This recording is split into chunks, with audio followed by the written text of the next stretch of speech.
Assalamualaikum warahmatullahi wabarakatuh. Perkenalkan, nama saya Umu Aiman dengan NIM M20.02.054. Di sini saya akan menjelaskan sedikit tentang pengertian dan prinsip-prinsip penyajian data. Adapun tujuan penyajian data yaitu memberikan gambaran yang sistematis tentang peristiwa hasil mencari atau observasi.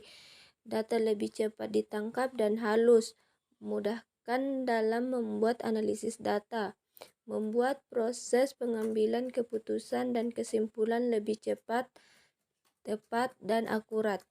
Yang kedua, cara penyajian data. Yang pertama, tabel. Kedua, grafik. Seperti pada tabel di atas. Adapun fungsi dari tabel terbagi menjadi dua. Yang pertama, tabel referensi. Yang kedua, tabel ikhtisar. Adapun berdasarkan penyusunan judul baris. Yang pertama, penyusun judul baris menurut abjad. Penyusun judul baris berdasarkan. Yang terakhir, penyusun tabel berdasarkan perkembangan waktu. Adapun grafik atau diagram garis seperti gambar yang di atas. Langkah-langkah dalam membuat diagram garis. Yang pertama, untuk menggambar diagram garis yang diperlukan sumbu datar dan sumbu tegak yang saling tegak lurus. Yang kedua, sumbu mendatar biasanya menyatakan waktu, sedangkan sumbu tegak menyatakan frekuensi data. Yang ketiga, dalam pembagian skala masing-masing sumbu tidak menggunakan skala yang sama. Yang keempat, gambar titik sesuai waktu dan frekuensi data. Yang kelima, jika semua data sudah disesuaikan pada masing-masing sumbu, maka akan terdapat sekumpulan titik-titik. Yang terakhir, sama titik-titik yang ada jadi diperoleh suatu kurva.